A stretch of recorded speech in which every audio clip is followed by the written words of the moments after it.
Irregular periods and unbearable pain. ఏం చేయమంటారు? 2 స్పూన్లు చాలు మీ సమస్యలు తొలగిపోవడానికి. లయన్ డేట్ సిరప్ ప్రతిరోజు 2 స్పూన్లు.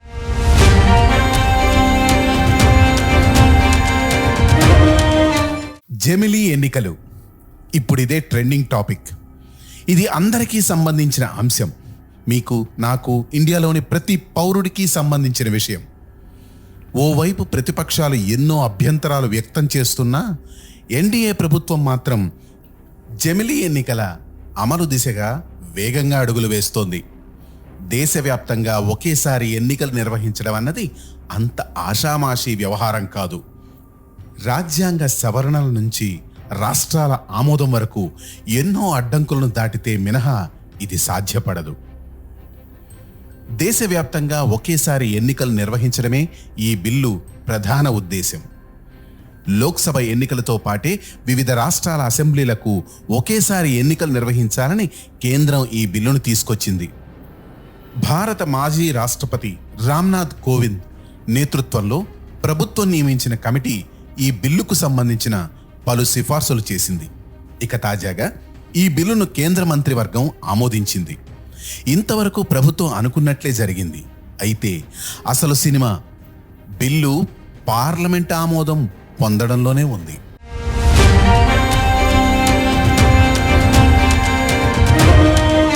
జెమిలీ ఎన్నికలకు సంబంధించి రాజ్యాంగ సవరణతో కూడిన బిల్లును పార్లమెంటు ఉభయ సభలు కనీసం 67% సానుకూల ఓట్లతో ఆమోదించాల్సి ఉంటుంది. అంటే 543 స్థానాలున్న లోక్సభలో కనీసం 362 ఎంపీలు బిల్లుకు అనుకూలంగా ఓటేయాలి. దీంతో పాటు రాజ్యసభలో 245 సీట్లలో 164 ఎంపీలు ఈ బిల్లును సమర్థించాలి. అంతేకాకుండా ఎన్నికల అంశం ఉమ్మడి జాబితాలో ఉండడంతో ఈ బిల్లుకు దేశంలోని కనీసం సగం రాష్ట్రాల అసెంబ్లీలు ఆమోద ముద్ర వేయాలి. అంటే 14 రాష్ట్రాల అసెంబ్లీలు బిల్లును ఆమోదించాల్సిన అవసరం ఉంది. అయితే లోక్సభలో ఎన్డీఏకు ఉన్న బలం 61% మాత్రమే. అటు రాజ్యసభలోనూ ఎన్డీఏకు కేవలం 38% మాత్రమే బలం ఉంది. లోక్సభలో 545 సీట్లకు ఎన్డీఏకు 293 సీట్లు ఉన్నాయి.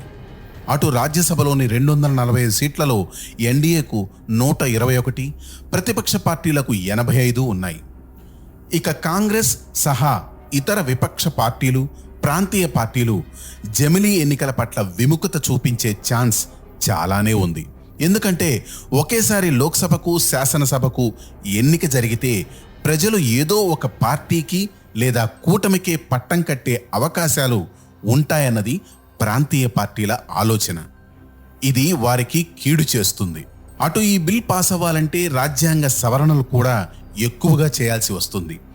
జెమిలీ ఎన్నికలు జరగాలంటే దాదాపు 18 రాజ్యాంగ సవరణలు, ప్రజాప్రాతినిధ్య చట్టంలో మార్పులు చేయాల్సిన అవసరం ఉందని కోవింద్ కమిటీ ఇప్పటికే స్పష్టం చేసింది.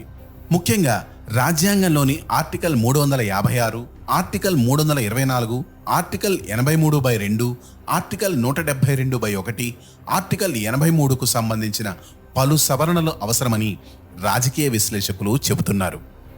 ఇందులో మరీ ముఖ్యంగా లోక్సభ పదవీ కాలాన్ని నిర్ణయించే ఆర్టికల్ 83, అసెంబ్లీల పదవీ కాలాన్ని నిర్ణయించే ఆర్టికల్ 172లో 3 సెక్షన్లను ప్రధానంగా సవరించాల్సి ఉంటుంది. అయితే ఇదంతా చిన్న విషయం కాదు. ఇలా చేయడానికి ప్రతిపక్షాల నుండి ఎన్డీఏ ప్రభుత్వం కూడా చాలా ప్రతిఘటన ఎదుర్కోవాల్సి ఉంటుంది. ఒకవేళ ఈ బిల్లు ఉభయ సభల్లో నెగ్గితే మాత్రం అది సంచలనమే అవుతుంది. 2027లో 1 నేషన్ 1 ఎలక్షన్ నిర్వహించాలని కేంద్రం భావిస్తున్నట్టుగా సమాచారం.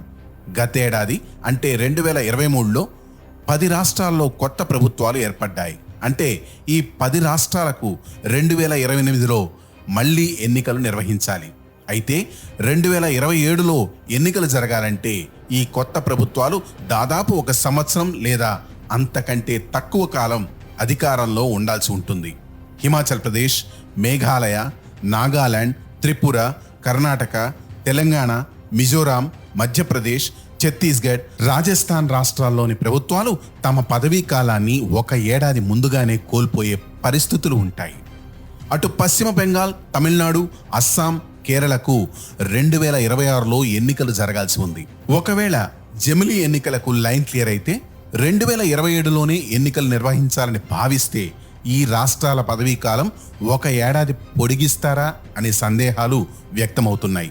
ఇలా మొత్తంగా చూస్తే జమిలీ ఎన్నికలు నిర్వహించేందుకు కేంద్రం ఎన్నో అడ్డంకులను దాటుకొని ముందుకు వెళ్లాల్సి ఉంటుంది.